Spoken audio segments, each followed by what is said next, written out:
ఎట్లయితే చంద్రశేఖరరావు రాష్ట్రాన్ని 7 లక్షల కోట్ల రూపాయల అప్పుల్లో ముంచిండో నరేంద్ర మోడీ గారు కూడా ఈ 10 సంవత్సరాలల్లో 100 లక్షల కోట్ల రూపాయల అప్పులు తీసుకొచ్చి దేశాన్ని ప్రపంచంలోనే పూర్తిగా దివాలా తీసిన దేశంగా నరేంద్ర మోడీ గారు నిలబెట్టిండు.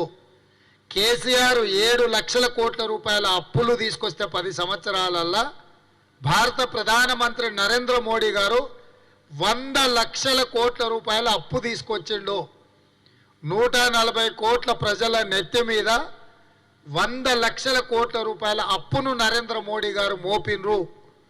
ఎక్కడ కూడా నరేంద్ర మోడీ గారు ఇచ్చిన మాట నిలబెట్టుకోలేదు, ప్రజల జీవితాలలో మార్పు తీసుకురాలేదు. మూడోసారి మళ్ళీ తమ పార్టీని గెలిపించడానికి విద్వేషాలను రెచ్చగొట్టడం ద్వారా అధికారాన్ని నిలబెట్టుకోవాలనే ప్రయత్నం చేస్తున్నాడు.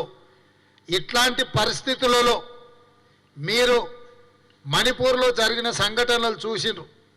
లక్షలాది మంది నిరాశ్రయులైనరు, వేలాది మంది హత్యకు గురి అయినరు, వేలాది కోట్ల రూపాయల ఆస్తులు విధ్వంసమైతే కనీసం మణిపూర్ పర్యటనకు ప్రధానమంత్రి వెళ్ళలేదు.